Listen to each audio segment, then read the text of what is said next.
자, 이번에는 이 주요 구조물들과 관련된 질환 살펴보도록 할게요. 눈의 가장 바깥쪽 안구 섬유층이에요. 눈을 싸고 있는 가장 바깥의 포장지 결막 컨정티바이죠. 컨정티바는 우리가 외부와 접촉이 많이 되기 때문에 이곳에서 대식세포가 그런 이제 식균작용 같은 걸 하긴 하지만, 그럼에도 불구하고 대식이가 잡아먹을 수 있는 것보다 더 균이 많아지면은 염증이 생기겠죠. 그럼 컨정티바에 ITIS 염증이라는 이 전미사를 붙여서 컨정티바이티스 결막염이 생깁니다. 결막염, 눈 좀 간지럽다고 안과 반드시 가나요? 그렇진 않죠. 좀 심해져야 가죠. 그쵸? 자, 그 다음이 이제 눈을 싸고 있는 진정한 껍질이죠. 눈의 흰자, 공막, 스켈라, 그리고 눈의 검은 자, 각막입니다. 흰자가 부풀어 오르는 거, 공막의 염증, 공막염, 스켈라이티스. 그리고 각막, 아까 렌즈 빼는 거 같은 거 말씀드렸는데, 뭐 렌즈를 뺀다든지 뭐 이렇게 되게 강한 돌가루 같은 게 들어와서 눈을 긁었다든지 이럴 때 각막 손상이 생길 수 있죠. 각막 손상이 생기고 각막염 같은 것들이 생길 수 있고, 하지만 거기에서 이제 제일 우리가 좀 이렇게 병원에서 심각하게 보는 것들은 각막이 잦은 손상이나 혹은 뭐 타고났다든지 여러 가지 원인으로 각막의 표면이 규밀하지 못할 때 생기는 것이 난시입니다. 난시라고 하는 것은, 이 난은 어려울 난이라고 하는 한자에서 온 거죠. 우리가 뭘 봐야 되는데 똑바로 못 보고, 그러니까 각막의 표면이 꾸불꾸불해서 빛의 집중도가 떨어졌을 때 난시라고 해요. 어스티그마티즘이에요. 이 단어는 꼭 외워두십시오. 각막 표면이 균일하지 못해서 생기는 안과적 질환은 무엇인가요? 하면 어스티그마티즘, TISM 이런 것들 굉장히 심플하게 의학용어 물어보는 국가고시에서 잘 나옵니다. 난시예요. 난시라고 해가지고 뭐 못 보고 이런 건 아니고, 여러분 안경 맞추러 가고 렌즈 맞추러 가면은 안경사분이 설명해 주시면서 난시랑 원시가 있으시네요 뭐 이렇게 얘기하잖아요. 그때 그 난시입니다. 난시 교정 렌즈 하셔야 돼요. 3만 원 추가요. 그 난시, 어스티그마티즘, 각막과 관련되어 있어요. 자, 다음 안구 혈관층입니다. 여기부터 좀 진지한 것들이야. 안구 혈관층은 혈액이 잘 지나다니는 곳이고 영양소를 공급해서 우리가 포도막, 유베아라고도 부릅니다. 포도막에 포함되어 있는 존재는 맥락막, 콜로이드, 그리고 선모체, 실리얼리 바디, 그리고 홍채들을 우리가 흔히 포도막이라고 하고, 이 중에서 대표 주자는 맥락막이에요. 맥락막 아까 말씀드렸었죠? 망막의 바깥 부분에서 안구를 싸고 있으면서 안막 커튼과 같은 역할을 한다. 교과서에 모두 안막 커튼이라고 이야기를 합니다. 교수님들이 시험 문제 내실 때에도 눈의 안구에서 안막 커튼의 역할을 하여 빛의 산란을 막고 망막에 영양 공급을 하는 구조물은 무엇인가요? 하면 콜로이드인 거죠. 콜로이드, CHOROID, 맥락막, 망막을 싸고 있는 안막 커튼, 이 키워드 잘 기억하십시오.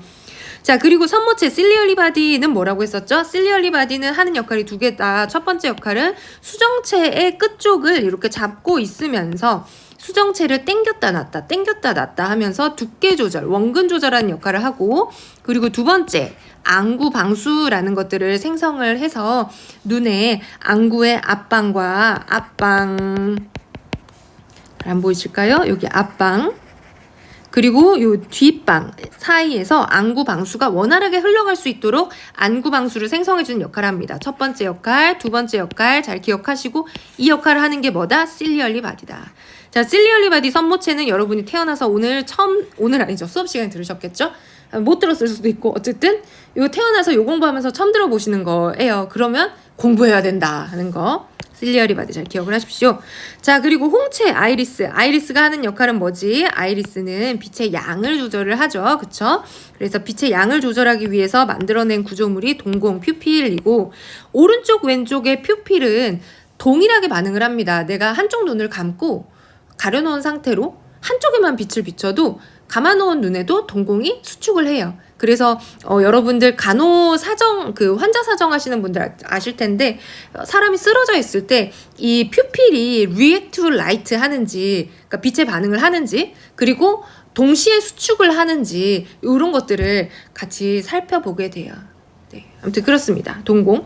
거기서 홍채는 빛의 양을 조절하는 카메라의 조리개 역할을 한다. 이것도 모든 교과서에 다 이렇게 표현을 해놓고 있어요. 자, 빛의 양을 조절해서 동공의 사이즈를 조절한다고 했죠. 동공을 조이기 위해서는 축동근, 이거 스핑터, 퓨필레 머슬이고, 그리고 동공을 확대하는 데는 산동근, 딜레이터, 파필레 머슬, 이 두 가지가 서로 다르게 운동을 하면서 동공의 사이즈를 조절을 합니다. 여기에서 동공 확대근 같은 경우에는 동공이 확대, 빛이 산동이기 때문에 동공을 확대하는 거죠. 홍채는 수축을 해야 되겠죠. 그쵸? 요 동공이라는 빛이 들어오는 부분은 확대가 되는 것이고, 홍채는 짜부러드는 거죠. 수축. 많은 양의 빛을 받아들이겠다. 많은 정보를 받아들이겠다. 많은 정보를 받아들여서 내가 긴장 바짝하고 도망쳐야 될 때 도망쳐야지 하는 게 교감신경입니다. 그쵸? 호랑이가 나타났다. 빛이 많다. 빛이 적다? 잘 봐야지, 긴장해야지, 교감신경이죠. 산동을 일으키는 거는 교감신경이다. 이거 왜 말씀드렸냐면, 안과에서 망막 검사를 할 때, 망막 검사, 안과에서 가장 기본적인 검사인 안저검사라는 게 있습니다. 안저검사는 이 안구의 바닥 부분을 보기 위해서 검사하는데, 이거 어떻게 보겠어요?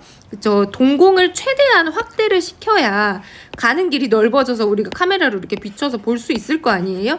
그래서 안저 검사를 할 때 동공의 확대가 필요하고, 이 동공 확대를 위해서 산동제라는 약을 쓰는데, 이 약이 교감신경계 약물이더라 라고 해서 여러분 양리학을 배우시면 교감신경, 부교감신경 얘기가 나오면서 이제 이런 것들이 연계가 됩니다. 자, 골치가 아프다 모르겠다 라고 하면은 맥락막은 안막 커튼이다. 선모체는 수정체 두께 조절을 하고 안구 망수를 생성한다. 홍채는 카메라 조리개처럼 빛의 양을 조절한다. 요거 세 가지를 기억을 하십시오. 자, 다음 안구의 속층입니다. 안구 속층은 망막이 있죠. 망막. 망막, 눈이라는 곳에서 가장 고귀한 곳이다. 시각세포에 의해서 시각 자극을 받아들입니다. 밝다, 어둡다 라고 하는 밝기, 음영이라고도 하죠. 그리고 빨주노초 파남보야 라고 하는 색각, 컬러, 이 두 가지를 자극을 수용한 다음에 시각신경, 2번 뇌신경 에 전달을 하게 됩니다. 여기에서 여러분들이 이제 기억을 좀 하셔야 되는 존재들이 있어요. 망막에는 중심오목, 중심와라는 부분이 있고, 이 중심와라고 하는 부분에 시신경 유두라는 것이 있습니다. 기억해야 될 거는 요 시신경 유두예요. 시신경 유두 부분은 옵틱 디스크라고 하고, 우리가 이 부분을 맹점 블라인드 스팟 혹은 마리오네트 블라인드 스팟이라고 불러요. 마리오트 블라인드 스팟인데, 왜 마리오트 블라인드 스팟이냐면, 이 마리오트라는 사람이 이 블라인드 스팟을 찾아냈어요. 왜 블라인드 스팟? 블라인드 스팟이라고? 맹점? 안 보이는 지점이라는 거예요. 어디가? 마리오트가 블라인드 스팟이 안 보이는 지점이래요. 어디가? 옵틱 디스크가, 시신경 유두가 안 보이는 지점이라고 합니다. 왜 안 보이는 지점이지? 왜 안 보이는 지점이냐면, 안구가 우리 이렇게 있잖아요. 있고, 여기 앞에 수정체가 있었고, 이게 유리체 해가지고 이게 망막이 이렇게 있죠. 시각 정보가 이렇게 모여가지고 결국은 모여서 뇌신경으로 가야 되잖아요. 그래서 뇌신경으로 가는 나가는 이 출입문 부위가 이 시신경 유두거든요. 출입문은 이제 시신경이 모아가지고 신경이 나가야 되니까 그냥 물리적으로 여기에는 그 시각세포가 있을 수 없어요. 그래서 시신경이 나가는 길입니다. 시신경 유두는 다른 말로 시신경이 모여서 2번 뇌신경 경으로 가는 길이어서 여기는 시각세포가 없어요. 그러니까 없다고 큰일이 난 게 아니에요. 그래서 그 부분은 우리가 블라인드 스팟, 맹점, 마리오트 블라인드 스팟이라고 하고, 거기가 별명은 마리오트 블라인드 스팟인데, 이제 해부학적인 지점은 시신경 유두이다. 그리고 이제 요 부분이 있고, 이런 부분이 하나가 있고, 황반이라는 부분이 있습니다. 황반은 반면에 제일 잘 보이는 부분이에요. 눈의 망막의 중심부에서 시세포가 밀집된 지역으로 전체 시력의 약 90% 정도를 차지하고 있습니다. 황반이 왜 중요하냐면요. 당뇨병 같은 경우에는 황반 변성이 생겨요. 황반 변성. 어떨 때? 당뇨병 같은 거. 당뇨병이 뭐지? 혈관에 설탕물 지나가는 거죠. 그래서 혈관이 설탕 당절임이 돼요. 제대로 된 혈액순환이 이루어질 수 없겠죠. 그래서 이렇게 되면 황반 변성이 생기면 잘 안 보여요. 근데 황반이라고 하는 것은 여기서 눈에 봤을 때 지금 여기 약간 새카만 부분 있죠. 이 부분이 황반이거든요. 사이즈로는 작지만 전체 시력의 90%를 담당하고 있기 때문에 이 부분이 지저분해지거나 잘 보이면 시력이 확 떨어지는 거예요. 자, 이렇습니다. 시신경 유두는 어디냐면 시신경 유두는 요 부위입니다. 딱 봐도 이 혈관 같은 것들이 모여서 나가는 길이죠. 그쵸? 요 부분은 안 보이고 요 부분은 제일 잘 보인다. 그래서 이런 것들을 보는 검사가 안저 촬영이라고 하는 거고 안과에서 하는 가장 기본적인 검사이고 이게 이 눈 알을 우리가 막 열어가지고 내시경 집어넣어서 보고 이게 아니잖아요. 그래서 동공을 최대한 확대를 시켜서 봐야 돼서 산동제라는 게 필요하고 안저 촬영하기 전에는 반드시 산동제를 써야 된다. 산동제는 교감신경 약물이고 그래야지 눈이 최대한 벌어진 상태에서 이 안저를 확인을 할 수 있죠. 그러면 안저 촬영을 하는 환자들은 안저 검사를 다 하고 나서 약이 바로 빠지는 게 아니라 대사되는데 시간이 걸리기 때문에 안저 촬영을 하고 나서 눈이 잘 안 보여야 할까요? 아니면 눈이 부셔야 할까요? 안저 촬영을 하고 나면 환자들이 눈부심이 심합니다. 왜? 동공이 확대됐기 때문에 평소에 내가 필요한 것보다 들어오는 빛의 양이 많은데 내가 이걸 조절할 수 있는 능력이 없어요. 왜냐하면 약을 썼기 때문에. 그래서 안저 촬영하고 나면은 뭐 일정 시간 동안 뭐 30분 동안 1시간 동안 눈부심이 있을 거예요. 이런 것들을 환자한테 얘기를 해줘야 되는 거죠. 자, 이런 요소들이 있고요. 이제 시각세포로 살펴볼게요. 이거 되게 중요한 부분이었습니다, 여러분. 여러분 공부할 때 보면 내가 잘 아는 것만까지는 재밌어요. 근데 내가 모르는 게 나오면 재미가 없어요. 근데 여러분이 모르는 거 대학 와서 새로이 배우는 게 사실은 좀 중요한 존재죠. 자, 다음은 시각세포입니다. 시각세포는 두 가지 종류로 이루어져 있어요. 로드셀이라고 하는 막대세포와 그리고 콘셀이라고 하는 원뿔세포로 이루어져 있는데 로드셀은 명암, 어둡고 밝은 걸 구분을 하고요. 콘셀은 색채, 빨간색, 초록색, 청색의 색깔을 받아들이는 역할을 합니다. 그래서 우리가 밤에 잘 안 보이는 야맹증 같은 거는 막대세포와 관련이 되어 있고 그리고 나는 빨간색을 잘 못 봐요. 뭐 이런 정록 색맹이 있죠. 색맹은 원뿔세포와 관련되어 있는 질환이다. 자, 좀 더 설명을 해볼게요. 망막 관련 질환들에서 망막 관련 질환입니다. 앞서 말씀드린 것처럼 당뇨병, 다이아베릿 멜리투스, DM이 있으면 망막이라는 이 아주 얇고 작은 혈관이 지나가는 이 정교한 구조물이 설탕의 당절임이 되어버려서 혈관이 손상되는 당뇨병성 망막병증, 다이아베릿 레티노패시, 약어로 DR이 발생할 수 있어요. 다이아베릿 레티노패시입니다. 레티노, 망막이 레티나였었죠. 레티나에 패시, 병리학적인 변화가 생겼다라고 합니다. 굉장히 중요해요. 당뇨병 환자들이 당뇨병을 일정 기간 이상 이제 앓게 되면은 당뇨병성 망막병증이 발생할 수 있기 때문에 당뇨병 환자들은 최소 2년에 1회 이상 안저 검사를 하도록 권고를 하고 있습니다. 그리고 이제 황반 변성, 마큘라 디제너레이션, DM이고요. 이것도 역시 망막이 변화하는 거죠. 노화가 가장 주된 원인이고 뭐 고혈압이나 당뇨 같은 질환들도 황반 변성에 큰 기여를 할 수 있다. 그래서 다이아베릿 레티노패시, 마큘라 디제너레이션 둘 다 좀 만성질환 노화와 많이 관련되어 있습니다. 근데 워낙 이제 고령이고 만성질환이 생활습관병이 많잖아요. 그래서 굉장히 흔한 질병이 되어버렸어요. 흔하면 이제 누구나 커먼 센스처럼 알고 있어야겠죠? 자, 그리고 앞서 말씀드렸던 것처럼 우리가 흑백, 음영을 구분하는 막대세포 로드셀에 문제가 생겼을 때는 야맹증, 밤에 너무 안 보여요 하는 넉탈로피아가 생길 수 있고요. 그리고 원뿔세포에 이상이 있을 때에는 색각 이상, 색맹, 컬러 블라인드리스나 색을 잘 구분하지 못하는 컬러 위크니스가 발생할 수 있다. 이런 질환들 연계해서 볼 수 있습니다. 자, 다음 안구 속층에서 이제 백내장과 녹내장을 좀 이야기를 해보려고 해요. 백내장, 녹내장 이거 뭐 안과에서 1위, 2위로 중요한 병이라고 하면 이제 서로 앞다투기가 어려울 정도로 중요하죠.